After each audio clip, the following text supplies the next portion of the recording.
The palace corridors of Zyretha Station were silent as a tomb. That was the first sign something was wrong. Ethan Cole noticed it the moment he stepped off the transit lift, that specific, suffocating absence of sound that only comes when everyone with good instincts has already run away. He had spent 11 years in Earth's Special Operations Command before the Galactic Union hired him. 11 years of walking into rooms where the air itself felt wrong.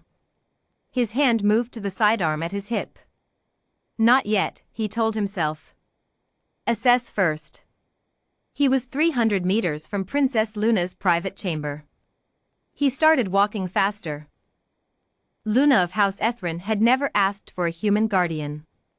She had said as much loudly in front of the Union Council when the assignment was first announced. Humans were a young species. Barely 2 centuries into interstellar travel. Their technology was primitive, their lifespans embarrassingly short, and their methods were considered by most galactic species to be somewhere between barbaric and hilariously unsophisticated. I do not need a creature that still uses chemical propellant projectile weapons, she had told the council, her silver eyes sharp with disdain. The council had assigned Ethan anyway. That was 8 months ago. Since then, Ethan had saved her life twice, once from a poisoning attempt at the Kepler summit, and once from a diplomatic sabotage that had nearly vented her shuttle into open vacuum. He hadn't done it with sophisticated energy weapons or neural disruption tech. He'd done it with instinct, stubbornness, and what Luna had grudgingly started calling that inexplicable human refusal to accept bad outcomes. She still complained about him constantly. She'd also, quietly, stopped requesting a different guardian. Ethan reached the outer door of her chamber and found it sealed from the inside, not locked, sealed. Emergency override protocol. Someone had triggered it from within. His earpiece crackled. Nothing. Communications were jammed. They planned this, he thought. They've been planning this for a while. He pulled the override key from his coat, a physical, mechanical device, because Ethan had insisted on one despite every senior Union official rolling their eyes at the primitive request. Electronic overrides could be spoofed. Mechanical keys could not. The door hissed open. Inside, the scene resolved in an instant. 3 figures in Velthari stealth mesh, assassins, professional grade, the kind that governments hired when they wanted clean results and no witnesses. They had Luna backed against the far wall, her hands raised, her silver eyes wide but jaw set with the kind of pride that refused to show fear even when fear was entirely warranted. One assassin held a void lance pointed at her chest. Void lances disrupted molecular cohesion. There was no wound, afterward. No evidence. Just absence. Luna's gaze flicked to Ethan.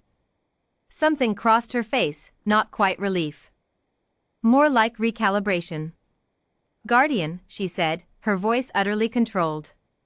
You are 17 seconds late. Traffic was bad, Ethan said. The lead assassin turned. Behind the mesh visor, Ethan couldn't see a face, but he could read body language in any species. Surprise. Reassessment. Then dismissal. Human, the assassin said, in the clipped accent of the Velthari deep worlds. Stand down. This is not your conflict. House Ethrin's enemies have no quarrel with your kind. That's the thing about guardians, Ethan said pleasantly, taking a slow step to the left, drawing their attention, shifting the geometry of the room. We make other people's quarrels our own. It's basically the whole job description. You have 1 weapon. We have 3. You are outmatched by any tactical metric. Sure, Ethan agreed. Then he threw his coat. It was not a sophisticated move. No galactic tactical manual would have included it. It was exactly the kind of thing that made alien military theorists dismiss humans as impulsive and unserious. The coat hit the lead assassin in the visor, not hurting him, just filling his vision for 1/2 second, and in that half second, Ethan crossed the distance between them at a dead sprint. Humans, it turned out, were unsettlingly fast over short distances. Most galactic species had evolved in environments that rewarded endurance or stealth or long-range capability. Humans had evolved chasing prey across open savanna until it collapsed from exhaustion, and that history lived in the fast-twitch muscle fiber of every human body. Ethan hit the lead assassin like a freight train. They went down together. The void lance clattered away. Ethan had the assassin's arm locked behind his back before the other two had fully processed what had happened. Because humans also had a profoundly unsettling comfort with close-range physical violence that most spacefaring species had long since engineered out of their conflict doctrines. "Luna, left side, door," he barked. She moved. Luna of House Ethrin had been raised in palace courts and diplomatic chambers, but she had also, in the 8 months since Ethan's assignment, quietly asked him to teach her some of what he knew. He'd been surprised. She'd been a fast learner. She hit the second assassin with a neural pulse burst from the emitter on her wrist, one that Ethan had recommended she have installed after the shuttle incident. The second assassin dropped. The third bolted for the window panel. Ethan released the first assassin, already zip-tied with the emergency restraints from his belt, and crossed the room in 4 steps. He caught the third by the ankle as they reached the panel, hauled them back, and put them down with the efficient, unhurried economy of someone who had done this professionally for over a decade. Then the room was still. Ethan stood up, breathing hard, checked the restraints on all 3, confirmed the void lance was powered down, and finally turned to look at Luna. She was standing straight. Her robes were torn at the sleeve. There was a faint burn mark along her left forearm where one of them had gotten close. Her silver eyes were doing the thing they did when she was thinking very fast and didn't want anyone to know it. "You threw your coat," she said. "Worked, didn't it? It is not in any tactical doctrine I have ever studied. That's sort of the point." He pulled out his backup communicator, hardwired, no network required, another primitive human insistence, and opened a channel to the station's security force. "This is Guardian Cole. Chamber breach, 3 hostiles contained, requesting immediate response to Princess Luna's suite. She's unharmed." He looked at the burn on her arm. "Mostly unharmed," he corrected. Luna looked down at her arm as if noticing it for the first time. Then she looked back at him. "You came through a mechanically keyed door. You told me electronic overrides were outdated. I told you mechanical keys were primitive. Funny how that worked out." She was quiet for a moment. Outside, distant boots were already echoing in the corridor, security response, finally arriving. The crisis was over. The chamber felt like it was slowly exhaling. "Ethan," Luna said. It was the first time, in 8 months, she had used his given name. He raised an eyebrow. "Thank you," she said.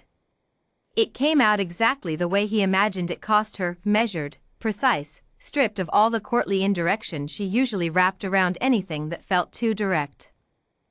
Just the words, plain and honest. "That's the job," he said. "No," she said. "It is not merely the job." She paused. "I reviewed the security footage from the Kepler summit last week. When the poison was introduced into the ventilation, you recognized the chemical signature from the smell. You detected it before our sensors did." She met his eyes. "How?" "My grandfather was a farmer. Taught me which chemicals were dangerous when I was 8. Luna stared at him. "You grew up on a farm?" She said it the way someone might say you grew up in a cave. "Good instincts come from somewhere," he said, and shrugged. The security team poured through the door.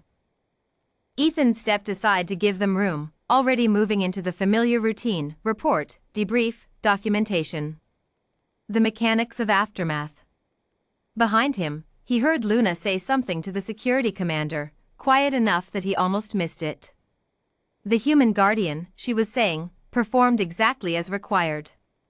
I will be retaining his contract." He didn't turn around. But he allowed himself a small, quiet smile. Later, the Galactic Union Intelligence Division would send a commendation. They would also, in the same document, note with considerable confusion that the mission-critical tool in the chamber breach had been a mechanical door key and a thrown coat. The analyst who wrote the report added a footnote. Recommend further study of human improvised tactical methodology. Initial assessment of primitive may require significant revision. Ethan read it, filed it, and went back to his post outside Luna's chamber. Some things didn't need a fancy doctrine. They just needed someone stubborn enough to show up.